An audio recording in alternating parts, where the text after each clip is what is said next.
breaking the last bond of slavery. There was a British hunter who went to Africa to do some hunting. You know how some people just like to kill things? And when he went into the bush, there was a massive elephant. And she was there with her baby calf. And this hunter wanted that baby calf. But the mother elephant knew that the hunter meant them harm. So the mother elephant flung her big ears out and shook them, which meant, I'm getting ready to get in your case. And to protect her baby, she began to charge the hunter. And the hunter took his rifle, took aim, and pulled the trigger, because the hunter knew that that mother elephant had two things that was a threat to him. Number one, she had knowledge of his intent, and number two, she had the power to wipe him out. And he had to get rid of that. So he pulled the trigger, the projectile left the muzzle of his weapon, hitting that mother elephant in the exact spot, and she fell dead. Well, the baby elephant, having never encountered such a thing before, tried to run for his life, but then where am I going to go? I've always been with my mother, so I'm going to run back to my mommy. But my mom is now dead, so let me run for my life. And the baby elephant went back and forth until a net had been thrown over the baby elephant. And in its anger and in its rage, it tried to break free from that net, but there were too many men there. And they took a cable, threw it around the baby elephant's neck, and enslaved it. Put it to sleep. And when the baby elephant woke up,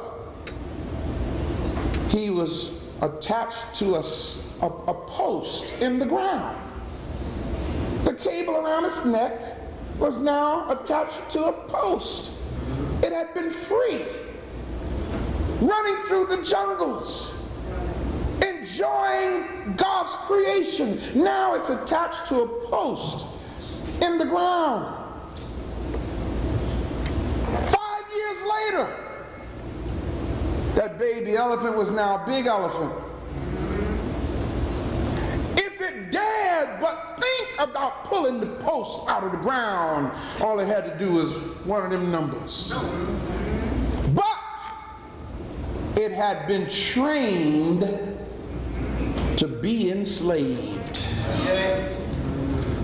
So the hunter came and took the cable off the baby elephant's neck.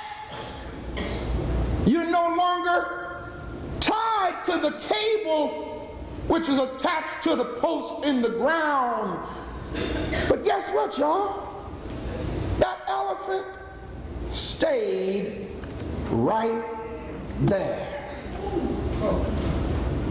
It chose to remain a slave to the spot that it had been tied to for the last 5 years. The aim of this message today is to try to promote and instill within us as Africans not only the desire, but the power or the ability to experience African liberation. I found out, y'all, that there are a lot of us that really don't want to be free. That's right. Hello? Yes, sir. Many Africans still function within the philosophical paradigm that was forced upon us by those who oppressed us. And many people, many of our people have chosen not to move away from that post in the ground. How is it that we have chosen not to move away from it? Because here's what enables you to move away from that post. It's something called knowledge. You understand what I'm saying? In other words, the acquisition of knowledge, maybe I should say right knowledge, will automatically cause you to move away from that post in the ground. But I found out that many of us have chosen not to move away from the post in the ground because we have chosen not to add knowledge to ourselves. And guess what? As a result of choosing not to add knowledge in our quest for liberation, we create our own uselessness to the community in which we are part of. Brothers and sisters, it's time for the breaking, the shattering of the last bond of slavery. There are so many bonds that we have already broken. Yes, there was a time when Africans had no social status whatsoever. You couldn't walk down the street. We've broken the bond that held us back socially. There was a time when blacks had no economic status. We've broken that bond. We got black billionaires now, black millionaires now, black corporate executives now. So we've broken that bond in the economic realm. In education, there was a time when they wouldn't even allow us to read. Now we have black PhDs. Oh, we've broken the bond. Black MDs. We've broken the bond in that area. Politics, oh my God, we got black governors now, black mayors, black congressmen, black senators. I don't think they're going to let us have a black president. At least no time soon. We've broken these bonds in these areas. Even in entertainment. There was a time when if you wanted to see a black image in entertainment, it had to be a white man who would put black face on and act like a so-called black man as they perceived us to be. Blacks weren't allowed in entertainment. Now we dominate the entertainment industry. That's right. There was a time not too very long ago where you couldn't find a black quarterback. That's right. But now we have excelled and taken the lead in athletics. And I'll tell you, every area we get in, we take it. We take it. Brothers and sisters, we have broken the bond that held us back in every area except one area. We have not broken the last bond of slavery. It must be broken in order for liberation to take place. And I want you to know what it is so you be clear with me, brothers and sisters. The last bond of slavery that must be broken is the slave master's religion. That's the last bond of slavery. This message today is a call for unity. Yes. However, we as a people cannot have unity without a true and proper foundation. Yes. Right. This morning we talked about on the radio about changing history. Yes, sir. Changing his story. Yes. You can't change his story until you first know our story.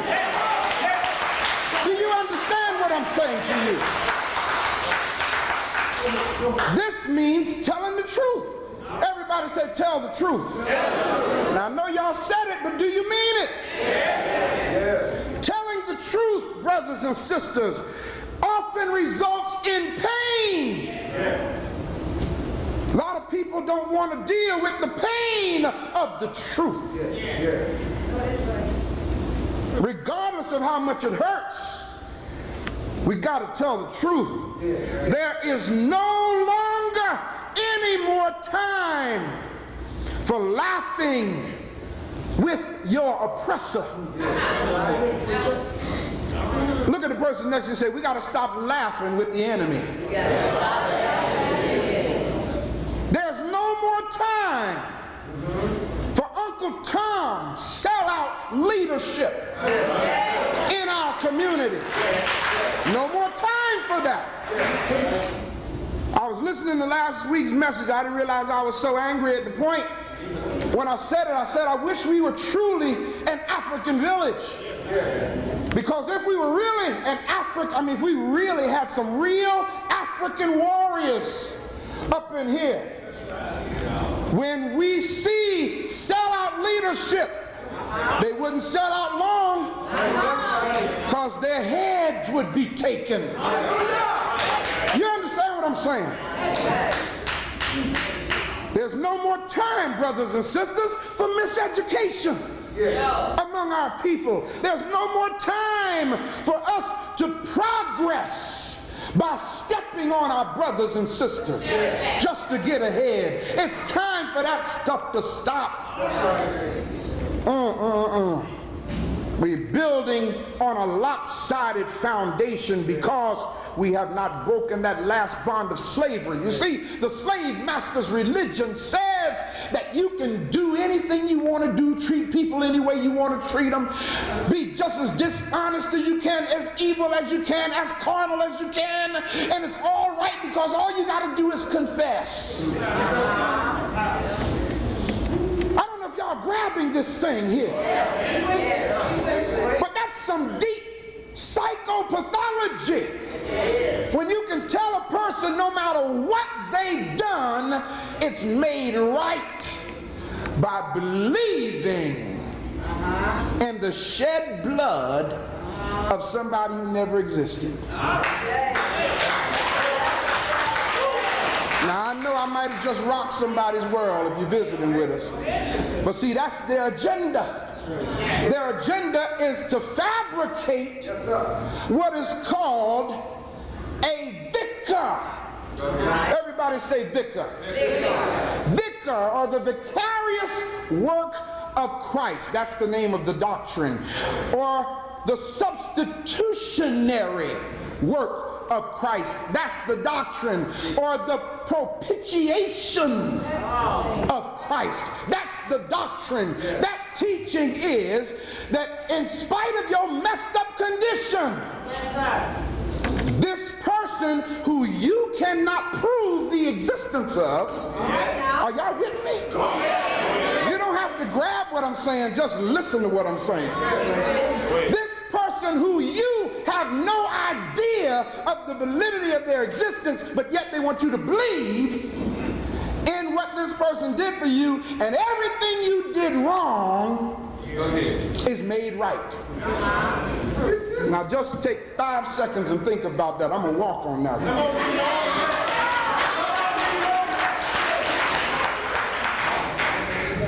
Did you think about it? Yes. In other words, you are not made right by doing right. You're not made right by going to the person you mistreated and apologizing. Oh, doggone. Are y'all grabbing this thing? And you want to know why so much mess goes on in the church? Because we treat each other any kind of way we want to and never go back to that person and say, I'm sorry. But yet you come to the altar and say, God, forgive me. That is not the African way, people. The African way is don't you dare come up here talking no mess like that. Go back to the person that you wronged and get it right with them.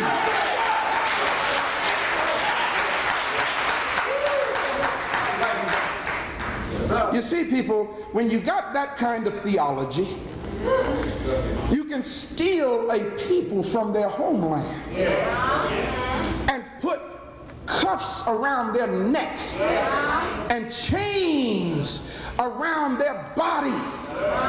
And if they don't submit to your evilness, you can beat them, flog them, lynch them, rape them, gut cut the pregnant women, mistreat them, and then go confess. And everything is all right. That's the slave master's religion. In order to correct the problem, you must understand the roots of how it was falsified in the first place. We must deal with the lies that have destroyed us as a people in correcting our predicament. Everybody say this: black folk, Africans are the most religiously devoted people in the world.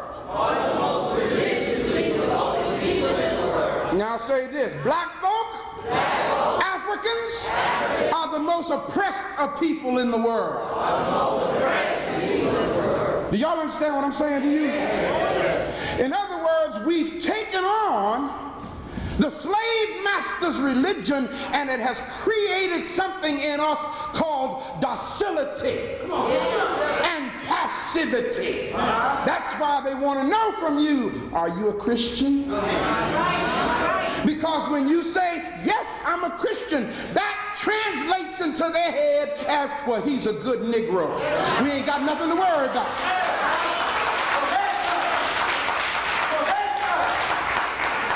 Because if you're really a good Christian, that means when I mistreat you, you're going to pray for me.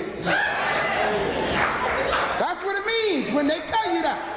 It means if you're a Christian, I can slap you because I know you're going to turn the other cheek. It's a new day now. Did y'all hear what I said? Don't you try that other cheek stuff now, brother. Why are we Africans the most religiously devoted people in America, but yet we continue to be the most burdened people in America? It's for one of two things. Either the source of our divine revelation is wrong, or we've been lied to. Now, I don't believe that there's truly fault with God. I know better than that. God is too real in my life to doubt the validity and justice of Almighty God. You've done too much for me. My mom used to say it this way: you can't make me doubt him. I know too much about him. You understand what I'm saying? So if we are still misled, it must mean then that those who taught us misrepresented what is supposed to be the truth.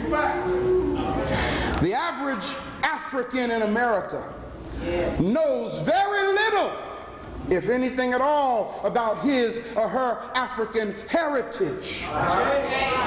The American-born, notice how I said that, the American-born black man, black woman is a completely made-over being that only recognizes and comprehends or experiences what their slave master has determined for him or her. And guess what, y'all? This includes a religion that was and still is offered in the best interest of the slave master. Now, y'all may not believe what I'm saying to you, but do you not know, and I said this a few weeks ago also, I think I said it on the radio this morning, do you not know that the majority of what our people en masse believe is what we were believing when we were slaves? Think about what I'm telling you now. In other words, if what the slave master taught us while we were slaves, the doctrine hasn't changed one bit. Something ought to tell you that that which they taught you was not for your liberation, but it was and still is in the best interest of our oppressor. Brothers and sisters, we must not delude ourselves into thinking that the people who for hundreds of years have strategically, follow what I'm saying now, I'm talking about a people who have spent centuries strategically and violently orchestrating our physical, psychological, emotional, and spiritual enslavement. Don't think, brothers and sisters, that these people are now going to turn around and give you a God consciousness that's going to set you free. See, we think that because they let us get a good job, buddy, that now they're setting us free. We think that because they now allow us to serve in high-ranking positions in the police department, or even in the fire department, or in politics, that now they're letting us experience liberation. No, look at the person next to you and say, that's comfort on the plantation.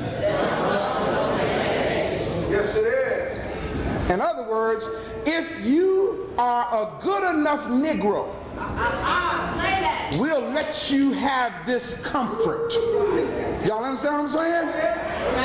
I was looking at, what's this thing the other night on television? Comes on with somebody O'Connor, where the black detective, in the heat of the night.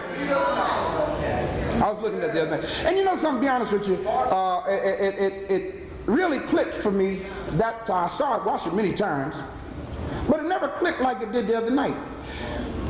O'Connor, who's the police chief, has got a girlfriend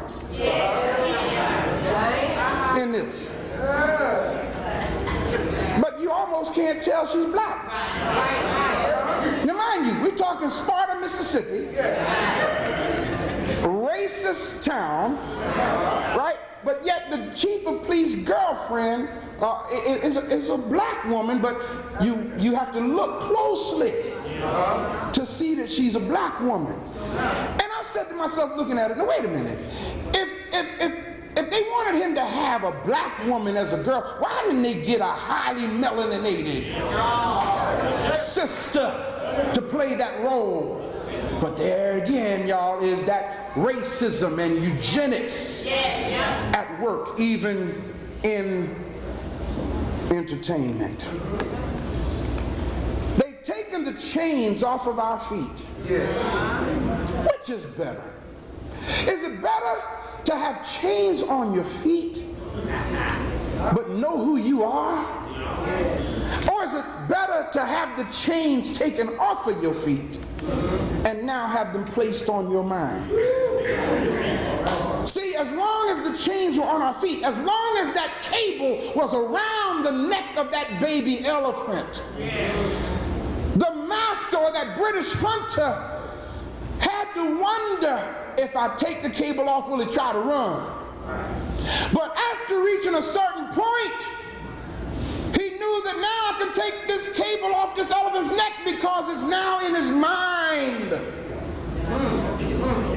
They've taken the chains off of our feet, brothers and sisters, but they left them on our minds. We're still enslaved.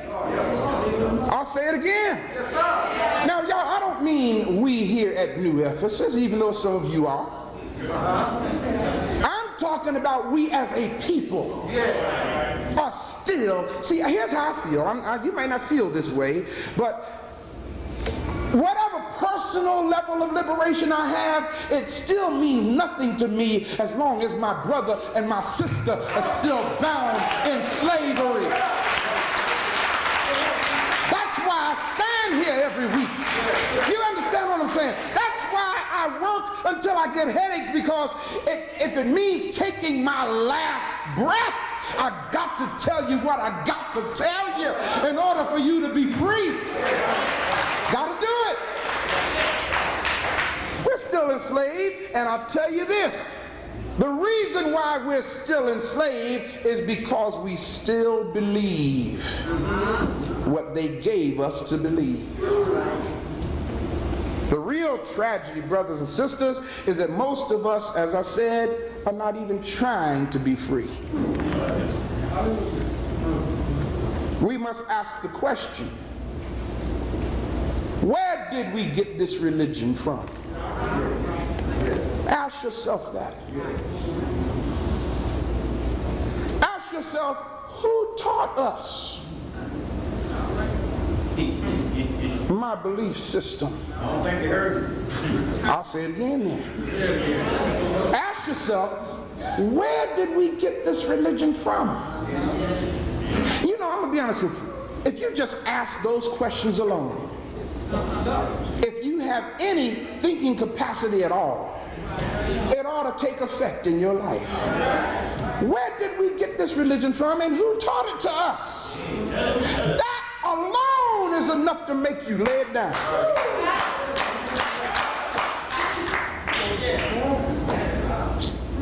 The most important element, and hear me well, in fact, repeat this after me. The most important element of upholding European supremacy is stopping black awareness. Did y'all get that? Or are you just repeating words? The most important element in upholding European supremacy is stopping black awareness. So whenever a teacher comes along who would bring awareness and consciousness to African people, what must they do? They must stop the teacher. They have various methods of doing that. They try to resist through internal resistance. Then they try to discredit through external forces, trying to stop the liberator or the teacher. The best technique for accomplishing stopping black awareness, now follow what I'm saying to y'all, is a system of religious and secular miseducation that has been devised so well that it does not even breed the possibility of black awareness. I will never forget, because I had never encountered it in all the years I've been in ministry till I came to this city, that black preachers would say to me, don't preach that black stuff. I'm still in awe about it. In fact, I'm getting ready to produce some videotapes on it so the community can see what our black preachers say about that black stuff. What's wrong with us when our religious leaders become the main instruments in the perpetuation of our enslavement?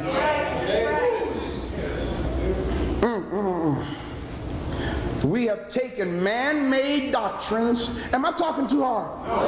Okay, I was really asking our visitors, because I know y'all here, you're used to it, but I don't want to chase our visitors away. I hope they're grabbing what I'm saying, you know, and I'm serious about that, because see, sometimes people get people to come and visit my church, and then I talk on the level that many have grown to, and it's like a little too strong for them. So I hope I'm not being too overbearing here, but we have taken man-made doctrines. What did I just say? Man-made doctrines. And I want you to know, I'm not talking about black man-made doctrines. I'm talking about doctrines that were man-made by white folk. We have taken man-made doctrines to be our rule and guide over and above facts and reality. We have literally, I don't know how we've done it. If we were thinking, it wouldn't have happened. But we as a people have literally made ourselves accept that which doesn't even make sense as fact instead of truth. Everybody say, truth is that which is consistent with reality. One more time. Truth is that which is consistent with reality. Now let me explain to you what I mean. I talked a few weeks ago about Adam, where art thou? How in the world is a man who was made, according to the biblical record, less than 3,000 years ago, going to be the first man on the planet when you got structures in Egypt that are over 18,000 years old? How's that going to be? Somebody had to build. But see, here's the reality, brothers and sisters, that you have to understand. The white people who made up these stories can't tell you about their existence past 3,000 years ago. In fact, I'll be nice, they can't tell you about their existence past a good 2,000 years ago. So therefore, in order for them to be culturally superior, they must of necessity make sure that everything on the planet came into existence since they came into existence. Did I make sense to y'all when I said that? Whew. So they got us walking around saying that the world began 4004 BC. And to be sure that you remain enslaved to that last bond of slavery, anything about African consciousness, they tell you it's satanic. You see, it's deep. Here we have up here what's called the Eye of Horus.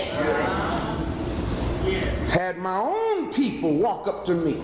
Africans, black folk, who just don't know no better because they're still bound to the last bond of slavery, walk up to me and say, what you doing with that evil eye on your lapel? Ain't that deep? Our people walk up and see the ankh right down here, or our sisters wearing the ankh. Our people who don't know no better walk up to them and say, don't you know that's witchcraft that you're wearing? But yet white folk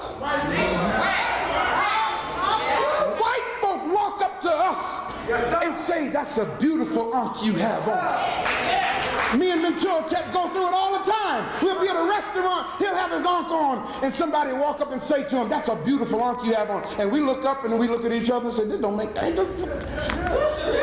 You know what this means? Sure, we know what it means. It's the African symbol of eternal life. Yes. And then me and Mentor Tech, after they walk away, we look at each other and say, that's a doggone shame. We're still bound. And it's deep, brothers, because they are the ones who created the lie for our enslavement, and we are the ones who are committed to the lie. Y'all understand what I'm saying here?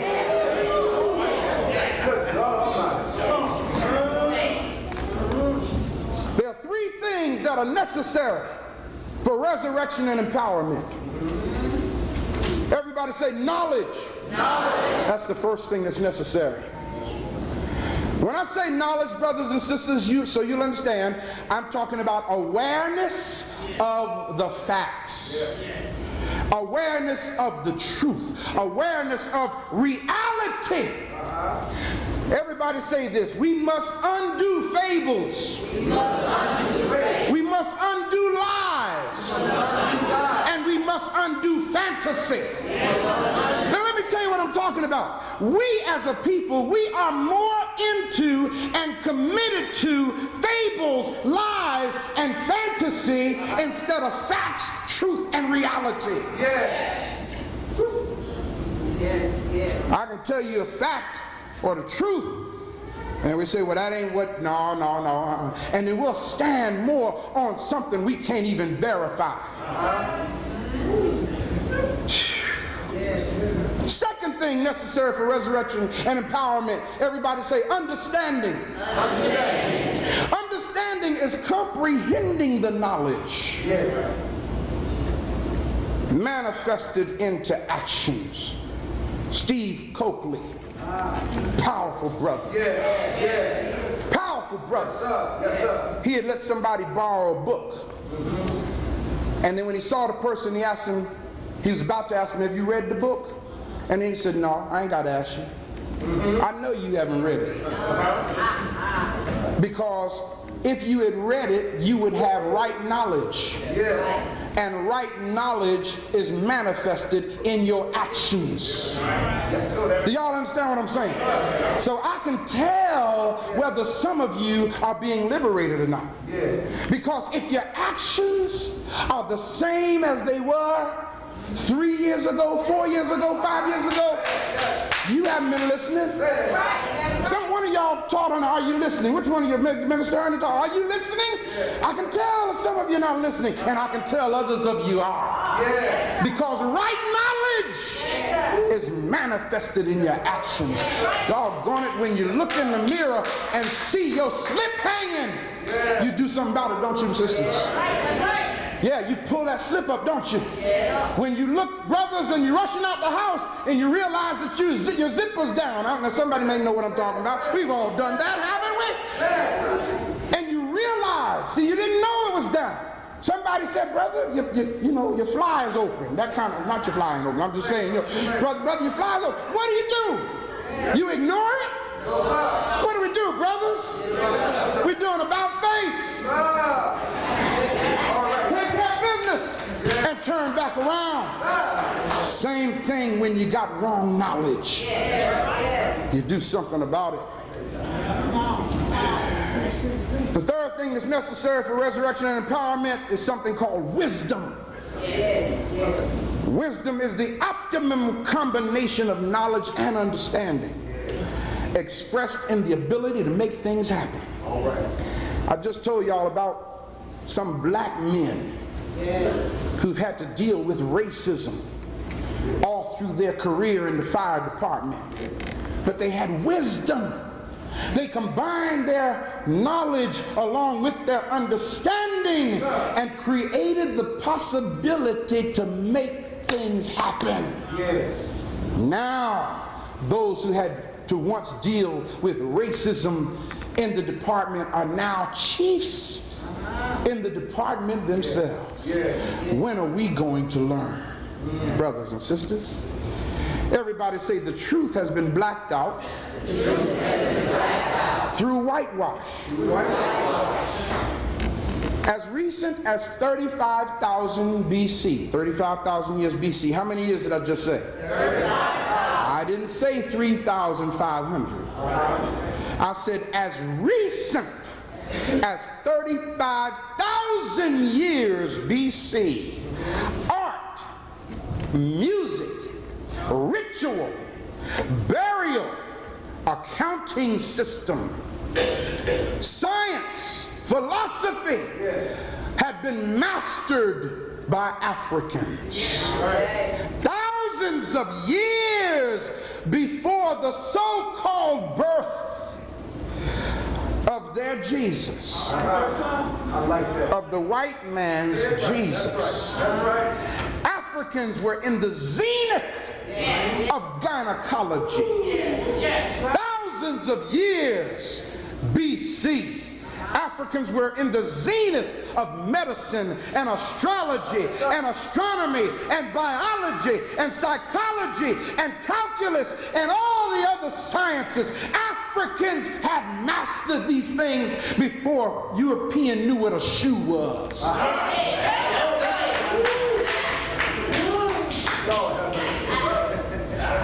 So what did the European have to do to make us imprisoned? The slave master's religion had to be created. Y'all think I'm playing? There's a book called The Golden Stool. Those of you who are just grabbing what I'm saying today for the first time and it's kind of shocking you a little bit, make note of what I'm saying. Don't take my word for what I'm saying. Write it down. The Golden Stool. Write that book down. It's, the author is Edwin W. Smith. On page 173 of that book, Edwin W. Smith, and by the way, this book is a methodical projection about how to colonize the African continent. On page 173, Edwin Smith says these words, and I quote him: "In order to win an African to Christ, it is first necessary to Europeanize them." End of quote. Go look it up on the internet, The Golden Stool. Isn't that deep? Yes, yes. In order to win the Africans to Christ, it is first necessary to Europeanize them. Look at the person next to you and say, I don't want to be Europeanized. Wait a minute. No, wait a minute. Hold up. Now, I know y'all said that because I asked you to. We just created a problem. We just created a problem. Let's try that again. Look at the person next to you and say, I don't want to be, no, wait, only if you mean it. Only if you mean it. Look at the person next to you and say, I don't want to be Europeanized.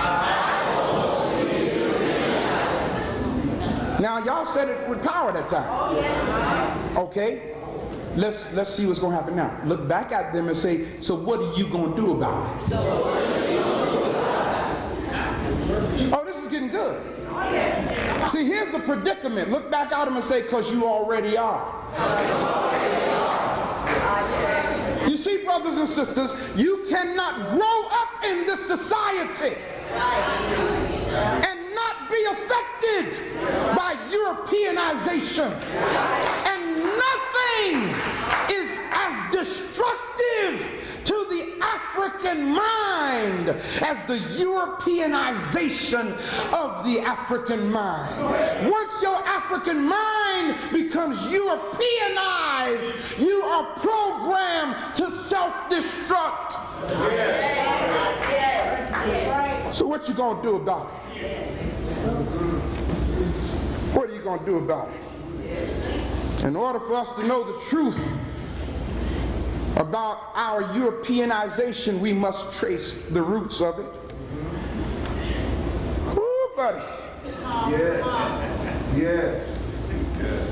Why is it so hard for us to understand that this figure that we call Jesus was a created figure to establish your commitment to a belief system that is invalid?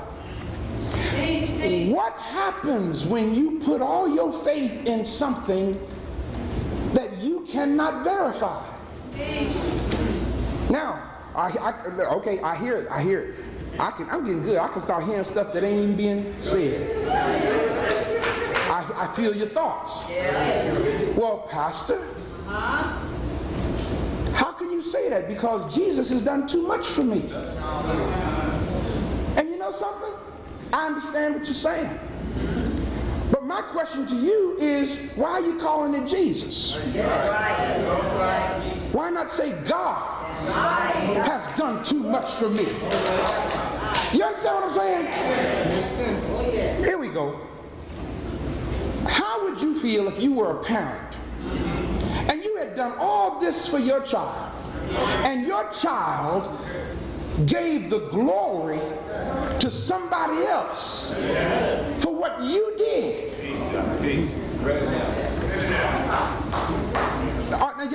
Now y'all, you can actually tap into what I'm saying, because all you got to do is think about December 25th. Right. This thing we call Christmas and Santa Claus. Some parents got enough sense to be sure that their child knows that I bought this for you. You understand what I'm saying? Some parents got enough sense to be sure that their child understands it was not no fat white man in a red and white suit that came down a chimney that we don't even have and put these toys under this tree. Some parents got that much sense. Then you got others who take their baby to the mall and put them up in the lap of this fat white man in a red suit, and the baby's crying. I don't want to sit here. And you telling the baby, smile, so they can take your picture. That's deep when the baby got more sense than you got.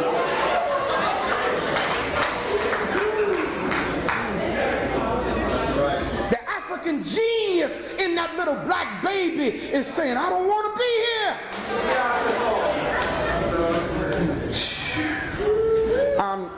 I'm trying to be considerate, because I know that some of the things I'm saying here today is really, you know, bombarding some of your beliefs. I know it is.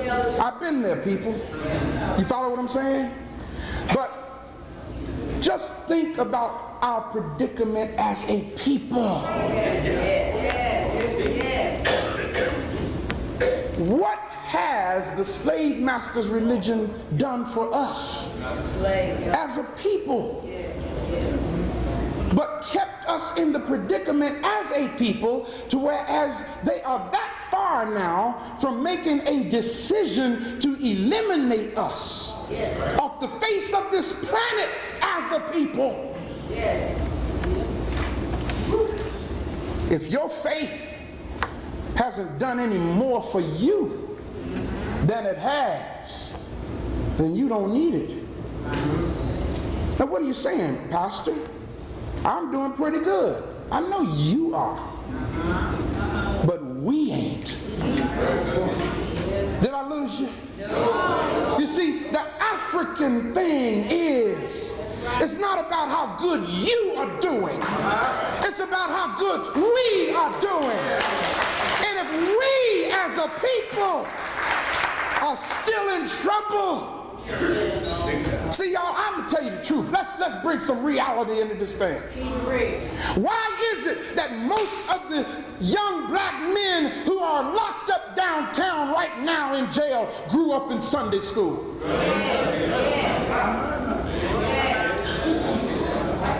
Why is it that those of us of our people who love the Lord, I'm talking about in the context that they assigned it to you. That's right. You're unhappy. Oh, tell it like it is. Yeah, see, we as a people, because we're bound to the slave master's religion, we just keep believing that one day. And we sing it, if you want to know where I'm going, and we get happy talking about where I'm going instead of, you ain't got no choice, because you sure can't talk about how happy you are where you are. You can't talk about that because, Reverend, I have to be honest with you, things ain't like I really want them to be. My children are all confused. They telling me that I don't know what I'm talking about. My home is falling apart. Oh, Lord, have mercy. I ain't making the kind of money I'd like to make. All right now. Lord, have mercy. I'm forever look like gonna be an employee instead of an employer. Am I making sense, folks? Yes.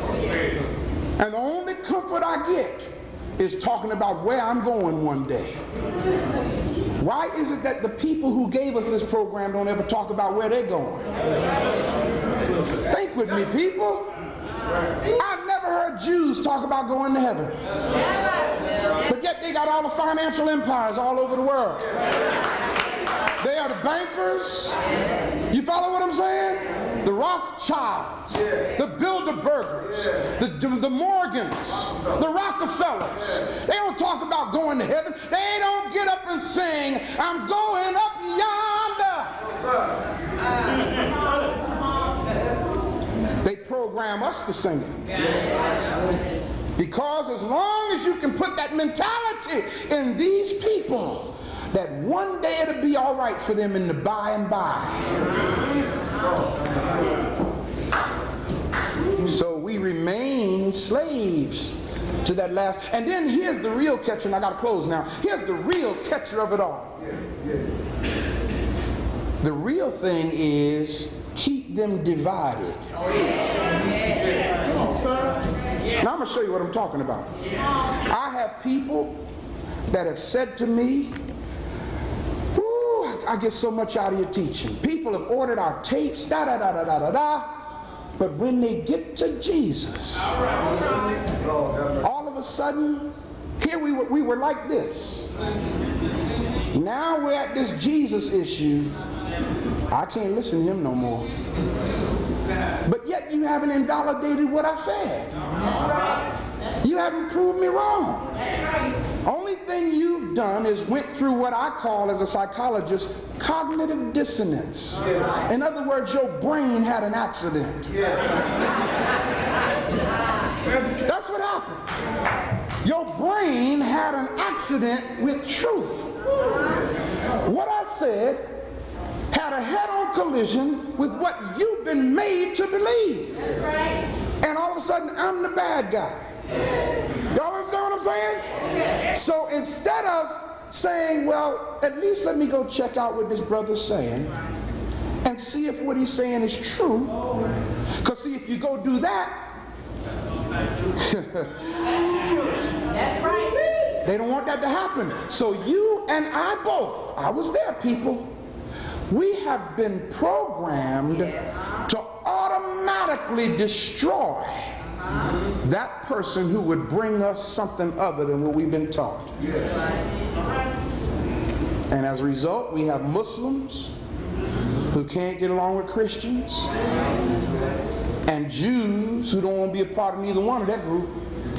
I won't even go that far. Let's stay right in the Christian circle. We got Methodists who don't want to fellowship with Baptists, and Baptists who don't want to fellowship with Pentecostals.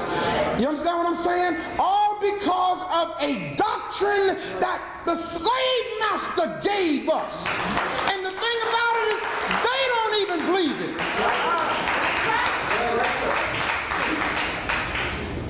Ooh, buddy. The slave master's religion has purposely taught us to believe differently. We have refused to see that it is a total shame, brothers and sisters, when we allow ourselves as Africans to stoop so low to use something as sacred as personal spirituality to keep us divided. That's right. For almost 500 years. How many years did I say, y'all? For almost 500 years, the slave master's religion has misused Africans as the stepping stone for white success. And it's time for it to stop now. Ashe.